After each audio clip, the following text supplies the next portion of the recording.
మందార ఆకుతోటి సింపుల్‌గా ఈ చిన్న పరిహారం గనక చేసినట్లయితే అబ్బాయైనా, అమ్మాయైనా, భార్యాభర్తలైన ఎవరైనా సరే, మీకెలాంటి సమస్యలున్నా సరే, అంటే మీరు ఇష్టపడే వాళ్ళు మిమ్మల్ని పట్టించుకోక పక్కన పడేస్తున్నా, అసలు అవాయిడ్ చేస్తున్న వాళ్ళు ఫోన్స్ బ్లాక్ చేశారని చెప్పేసేసి ఇట్లా చాలా రకాల సమస్యలు ఉంటాయనమాట. వాళ్ళు పట్టించుకోనప్పుడు ఏంటంటే మైండ్ పని చేయదు మనకి.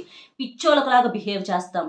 అలాంటి వాళ్ళని మన దారిలోకి తీసుకొచ్చుకోవటానికి ఈ మందార ఆకుతో పరిహారం అనేది చాలా చాలా అద్భుతమైనటువంటి రిజల్ట్ అనేది వచ్చిద్దనమాట. ఎందుకంటే మందార చెట్టు మనకు దేవతా వృక్షము. అలాంటి మందార ఆకుతో ఏ పరిహారం చేసినా కూడా మనకు అద్భుతమైనటువంటి రిజల్ట్ అనేది వచ్చిద్ది. అది ఎలా చేయాలి ఏంటనేది మన ఛానల్ పేరు కింద వీడియో లింక్ ఇస్తున్నాను. అందులో క్లియర్‌గా చెప్పాను. లింక్ ఓపెన్ చేయటం కుదరకపోతే స్మార్ట్ మాటాక్స్ ఛానల్‌లో వీడియోస్‌లోకి వెళ్లి చూడండి. అందులో క్లియర్‌గా చెప్పాను. ఖర్చు లేని పరిహారం ఎవ్వరైనా చేసుకోవచ్చు. కాకపోతే ఆడవాళ్ళు ఆ 5 డేస్ తప్ప మిగిలిన రోజుల్లో చేసుకోవచ్చు. అబ్బాయిలు ఎప్పుడైనా చేసుకోవచ్చు. వాళ్ళ పేరును మనసులో తలుచుకొని చేస్తే మీకున్నటువంటి దరిద్రం మొత్తం పోయి మీరు అనుకున్నది అనుకున్నట్టుగా జరుగుతుంది.